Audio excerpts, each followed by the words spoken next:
മാനർമ ചാൻസിലേക്ക് സ്വാഗതം. നമ്മുടെ ഇന്നത്തെ വീഡിയോ റിവ്യൂ ആണ്. തമർ സംവിധാനം ചെയ്ത ആസിഫ് അലി നായകനായ സർക്കിട്ട് എന്ന് പറയുന്ന സിനിമയുടെ വിശേഷങ്ങളാണ് നമ്മൾ പറയാൻ പോകുന്നത്. അപ്പോൾ ഈ സിനിമയിലേക്ക് വരുവാണെങ്കിൽ ഇതൊരു കറക്റ്റ് ഒരു ഫീൽ ഗുഡ് പടമാണ് ഇത്. ആസിഫ് അലിയുടെ ആണെങ്കിൽ സത്യം സിമ്പിളായിട്ട് നമ്മൾ പറഞ്ഞു കഴിഞ്ഞാൽ ഹാട്രിക് ഹിറ്റ് എന്ന് തന്നെ നമുക്ക് പറയാൻ സാധിക്കും. കാരണം ആസിഫ് അലിയുടെ ഒരു ഫീൽ ഗുഡ് പടം എന്ന് പറഞ്ഞാൽ അതിൻ്റെ ഒരു പ്രത്യേക ഫാൻ ബേസ് ആണ്. അപ്പോൾ അങ്ങനെ വെച്ച് നോക്കുമ്പോൾ ഈ സിനിമയിലേക്ക് വരുമ്പോൾ നല്ല രീതിക്ക് തന്നെ അത് നമ്മളെ കണക്ട് ചെയ്യാൻ സാധിച്ചിട്ടുണ്ട്. ഇമോഷണലി ആണെങ്കിലും ആ ഒരു പയ്യനും ആസിഫ് അലിയും തമ്മിലുള്ള ആ ഒരു കണക്ഷനും ഒക്കെ ആണെങ്കിൽ നല്ല രീതിക്ക് തന്നെ അവർക്ക് നമ്മളെ ഒന്ന് ഫീൽ ചെയ്യിക്കാൻ സാധിച്ചിട്ടുണ്ട്. പിന്നെ ഫ്രണ്ട്ഷിപ്പും പിന്നെ ഒറ്റയ്ക്ക് ജീവിക്കുന്നതിൻ്റെ കാര്യങ്ങളും ഒക്കെ കാണിച്ചു പോകുന്ന വിധവും ഒക്കെ നമുക്ക് കണക്ട് ചെയ്യാൻ പറ്റും. ഇപ്പോൾ അങ്ങനെയൊക്കെ താമസിക്കുന്ന ആൾക്കാരാണെങ്കിലും ഇപ്പോൾ ഒരാൾ കൂട്ടിന് വരുമ്പോഴത്തെ ആ ഒരു സന്തോഷം കാര്യങ്ങളൊക്കെ ശരിക്കും നമുക്ക് ഫീൽ ചെയ്യാൻ സാധിക്കുന്നുണ്ട്.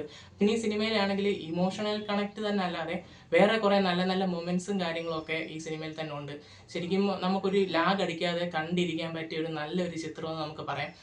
ഭയങ്കര സംഭവം എന്നൊന്നും നമ്മൾ പറയുന്നില്ല, ഒരു സാധാരണ ഒരു ഫീൽ ഗുഡ് സിനിമ. പക്ഷേ ആസിഫ് അലിയെ വെച്ച് നോക്കുവാണെങ്കിൽ ആസിഫ് അലിക്ക് ഈ വർഷത്തെ ഒരു ഹാട്രിക് ഹിറ്റാണ്. ഈ ഒരു സിനിമയും കൂടെ കൂട്ടുമ്പോൾ 3 ഹിറ്റ് ആസിഫ് അലി അടുപ്പിച്ച് തൂക്കിയിട്ടുണ്ട്. എനിക്ക് ഈ ഒരു സിനിമയുടെ ട്രെയിലർ കണ്ടപ്പം വലിയൊരു പ്രതീക്ഷ എനിക്ക് തോന്നിയില്ലായിരുന്നു. എവിടെയൊക്കെയോ കണ്ട പോലത്തെ ഒരു ഫീലായിരുന്നു. പക്ഷേ ഈ ഒരു സിനിമ കണ്ടപ്പോൾ സത്യം പറഞ്ഞു കഴിഞ്ഞാൽ നല്ല സന്തോഷം തോന്നുന്നുണ്ട്. കാരണം ഇത് എല്ലാവരും കാണേണ്ട ഒരു സിനിമ തന്നെയാണ്. ഫാമിലി ഓഡിയൻസ് ഉറപ്പായിട്ട് ഈ സിനിമ കയറി നല്ല രീതിക്ക് തന്നെ കാണണമെന്ന് ഞാൻ പറയും. കാരണം അത്ര നല്ലൊരു ചിത്രമാണ്. ആസിഫ് അലിയുടെ ആണെങ്കിലും ആ പയ്യനും തമ്മിലുള്ള കോമ്പിനേഷൻ വരുമ്പോൾ ഉള്ള ആ ഒരു പെർഫോമൻസ് ഒക്കെ എന്ന് പറഞ്ഞു കഴിഞ്ഞാൽ നമ്മൾ എടുത്തു പറയേണ്ട കാര്യമാണ്. അത്ര നന്നായിട്ട് തന്നെ അവർ ചെയ്തിട്ടുണ്ട്. പിന്നെ ഈ പയ്യൻ്റെ മാതാപിതാക്കളായിട്ട് ചെയ്ത അവർ രണ്ടുപേരും നല്ല രീതിക്ക് തന്നെ അത്യാവശ്യം അവർ നല്ല രീതിക്ക് തന്നെ ചെയ്തിട്ടുണ്ട്. പ്രത്യേകം നമ്മൾ മെയിനിലേക്ക് പറയുമ്പോൾ നമ്മൾ വരുന്നത് തന്നെ ആസിഫ് അലിയുടെ ആ ഒരു കാര്യം തന്നെയാണ് എടുത്തെടുത്ത് പറയുന്നത്. പുള്ളിക്ക് ഏതൊരു ക്യാരക്ടർ കൊടുത്താലും പുള്ളി ആ ക്യാരക്ടറിൻ്റെ ഒരു ടോപ്പ് ഒരു പെർഫോമൻസ് പുള്ളി കാഴ്ചവെക്കും. അപ്പോൾ ഈ പ്രാവശ്യം അത് നല്ല രീതിക്ക് തന്നെ പുള്ളി ഹാൻഡിൽ ചെയ്തിട്ടുണ്ട്. ആദ്യം മുതൽ തുടങ്ങി നമ്മൾ ആ ഒരു കുറച്ച് നേരം ഒന്ന് ഇതാകും. അപ്പോൾ ആ ഒരു ചെറിയൊരു സ്റ്റോറിയിലോട്ട് കയറി കഴിഞ്ഞത് കണക്ട് ചെയ്ത് കഴിഞ്ഞ് പിന്നെ ഇങ്ങോട്ട് വരുമ്പോൾ നമ്മൾ ആ ഒരു ഇതിൽ മൈൻഡിലോട്ടായിപ്പോവും. ആ ഒരു രീതിക്ക് പിന്നെ അവസാനം വരെ നമുക്ക് ഒരു രീതിക്ക് ലാഭം കാര്യങ്ങളൊന്നും തോന്നാതെ നല്ല രീതിക്ക് തന്നെ വന്നൊരു ചിത്രമാണ്. എന്തായാലും ഈ ഒരു സിനിമയെക്കുറിച്ച് പറയാൻ ഒത്തിരി അങ്ങ് റിവീൽ ചെയ്യാൻ നമുക്ക് പറ്റത്തില്ല. കാരണം ഓൾറെഡി ഇതിൻ്റെ ട്രെയിലറിലൊക്കെ ആണെങ്കിലും ഇതിൻ്റെ കഥ എന്താണെന്നുള്ളത് ഭയങ്കരമായിട്ടൊന്ന് ജസ്റ്റ് കാണിച്ചു പോകുന്നുണ്ട്.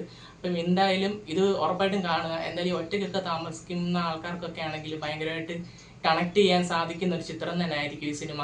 പിന്നെ ഭയങ്കരമായിട്ടുള്ളൊരു ഫീൽ ഗുഡ് സിനിമയാണ്. നമ്മൾ മനസ്സിൽ ഒത്തിരി നമ്മളൊന്ന് ചിന്തിപ്പിക്കുകയും കരയിപ്പിക്കുകയും അതുപോലെ തന്നെ ഒന്ന് ചെറുതായിട്ടൊക്കെ ഒന്ന് ചിരിപ്പിക്കുകയും ഒക്കെ ചെയ്യുന്ന ഒരു ചിത്രം തന്നെയാണ്. എന്തായാലും ആ പയ്യന് നല്ല രീതിക്ക് തന്നെ പെർഫോം ചെയ്തിട്ടുണ്ട്. തമർ എന്ന് പറയുന്ന സംവിധായകൻ്റെ നല്ലൊരു അറ്റംപ്റ്റ് ആയിരുന്നു ഈ ഒരു സിനിമ. എന്തായാലും ആസിഫ് അലിക്ക് ഹാട്രിക് ഹിറ്റോടുകൂടി ആസിഫ് അലി വീണ്ടും നമ്മുടെ മലയാള സിനിമയിൽ ഇങ്ങനെ തിളക്കി തന്നെ നിൽക്കും. ഈ സിനിമ എന്തായാലും ഒരു നല്ലൊരു ഫീൽ ഗുഡ് പടമായിട്ട് തന്നെ എനിക്ക് തോന്നിയിട്ടുണ്ട്. നിങ്ങൾ ഈ സിനിമ കണ്ടിട്ടുണ്ടെങ്കിൽ നിങ്ങൾക്ക് എങ്ങനെയാണ് ഈ ഒരു സിനിമ ഇഷ്ടപ്പെട്ടോ ഇല്ലയോ എന്നുള്ളത് നിങ്ങൾ കമൻറ്റ് ചെയ്യുക. പിന്നെ ഞങ്ങളുടെ ചാനൽ ഇഷ്ടപ്പെട്ടെങ്കിൽ ഒന്ന് സബ്സ്ക്രൈബ് ചെയ്യുക, ലൈക്ക് ചെയ്യുക, ഷെയർ ചെയ്യുക.